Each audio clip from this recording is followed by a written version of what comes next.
복지센터 식당 앞에 노인들이 길게 줄을 섰습니다.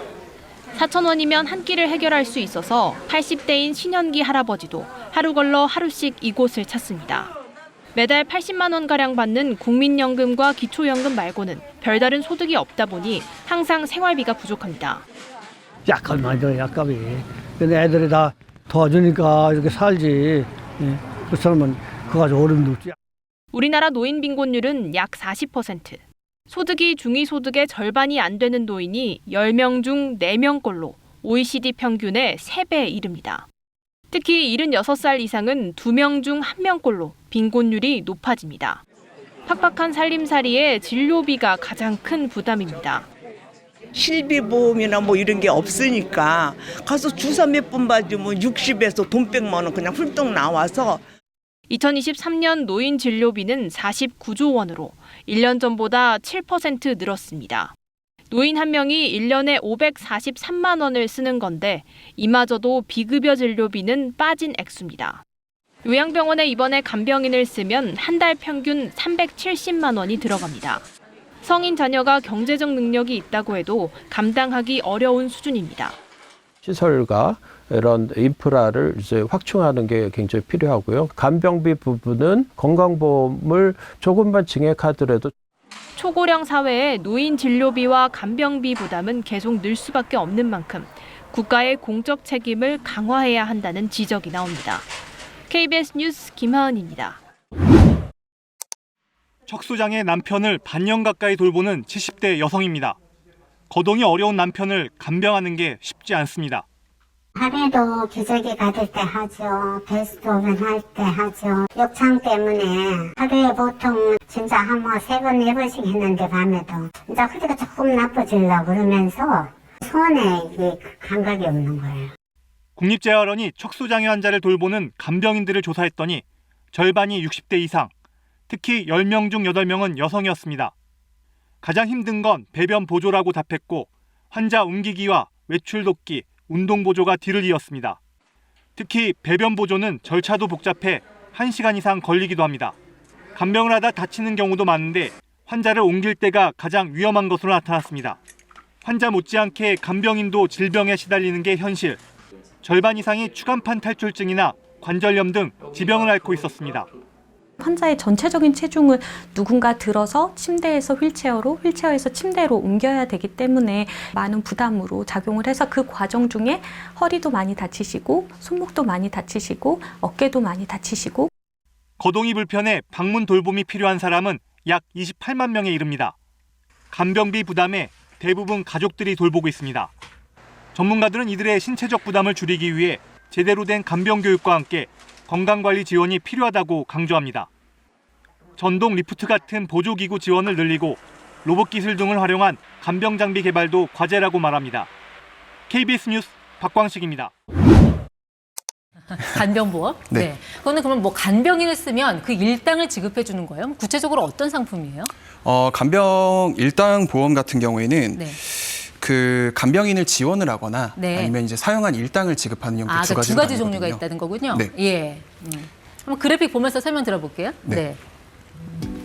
그러니까 보험회사가 간병인을 직접 지원해 주는 게 간병인 지원보험, 사람까지 보내준다는 거예요? 네, 맞습니다. 간병인 지원보험이 있고 일당 지급 형태의 보험이 있는데 간병인 지원보험 같은 경우에는 치명적인 약점이 좀 있습니다. 네. 그러니까 최대 10년 갱신 형태로만 보험이 판매가 되고 있다는 건데요. 그러니까 10년마다 계속 갱신을 해야 된다? 네, 맞습니다. 예를 들어서 이제 10년마다 갱신이 되다 보니까 50살 때 이제 가입을 하시게 되면은 네. 60세 때, 70세 때, 80세 때 계속 갱신이 되면서 보험료가 계속 오르는 그런 형태를 가지고 있습니다. 그게 간병인 지원보험의 약점이다. 네. 자, 그러면 간병인 일당 지급은 그냥 간병인은 내가 고르고 일당만 보험회사에서 내주는 건가요? 네, 사용한 일수대로 보험금을 지급을 받는 건데 네. 아까 이제 갱신령이 약점이라고 말씀을 드렸는데 예.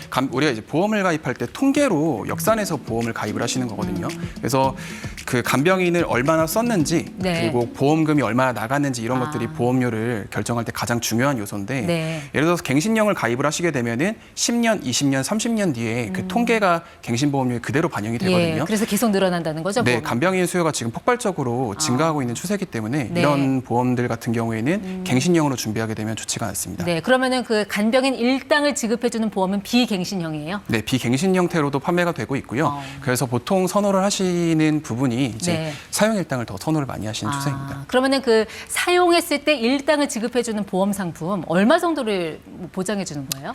일단 보험이라는 게 말씀드렸다시피 통계거든요. 만약에 이제 건강하신 분하고 그 아프신 분들이 같이 가입을 한다라고 하면은 네. 똑같이 보험료를 내라고 하고 똑같은 보험금을 준다라고 하면 건강하신 분들이 좀 억울할 거거든요. 그래서 네. 천차만별이라 제가 말씀을 좀 정확하게는 드리기 힘든데 보통 월 3만 원.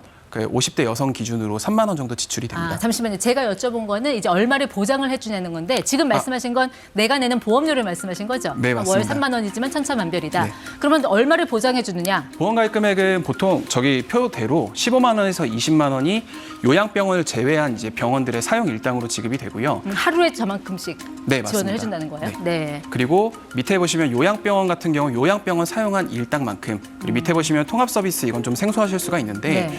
요즘에는 이제 뭐 전공의 파업도 있었고 코로나 팬데믹으로 인한 의료 대란이 좀 많았었거든요. 그래서 그 같은 공간을 좀 다인실로 개조해서 늘리는 추세인데 네. 이런 간호사나 간병인이 통합적으로 다인을 관리해주는 형태를 보고 통합 서비스 병동이라고 하는데 그 서비스를 사용할 때 저 네. 금액을 지급을 한다라는 그렇군요. 그런 약간. 그 보장해주는 뭐 기간도 또 정해져 있습니까? 뭐 보통 1년에 며칠 뭐 이런 식으로. 1년에 180일 한도가 있는데요. 네. 이게 이제 181일 이상, 그러니까 장기 입원을 고려해서 그런 특약도 같이 판매를 하고 있는데 네. 181일 이상 특약 보험료는 몇십 원, 몇백 원밖에 안 합니다. 그래서 그런 것들을 빼셔봤자 네. 유의미한 이제 보험료 차익이 발생하지 않기 때문에 같이 구성을 해주시는 게 좋다고 말씀드립니다. 간병인을 쓸 때 뭐 네. 외부 사람 아니라 가족 중에서 간병을 하는 경우도 있잖아요. 네. 이 경우에도 보장이 되나요? 약관을 보게 되면은 네. 현재로서는 가능은 한데 이제 약관상에 간병인이 가족도 된다라고 이렇게 명시가 돼 있는 건 아니고요. 간병인 사업자 등록업체에 소속되어서 급여를 받는 자 혹은 이제 본인이 직접 간병인 사업자로 등록한 경우를 보험금 지급 대상으로 이제 규정을 하고 있습니다. 근데 간병인을 등록을 할 때 어떤 이제 그 많은 요건을 충족해야 되는 게 아니고 전화나 이제 앱상으로 간단하게 이제 등록이 가능하기 때문에 네. 가족 간병도 지금은 가능한 상태라고 보시면 됩니다. 그러면 가족을 이제 간병인으로 등록하려면 어떻게 해야 돼요? 그냥 간병 협회가 엄청 많거든요. 네. 그래서 전화하셔가지고 간병인 등록하겠다 그러면은 전화로도 아니면 카톡이나 문자만으로도 간단하게 등록이 가능합니다. 그렇군요.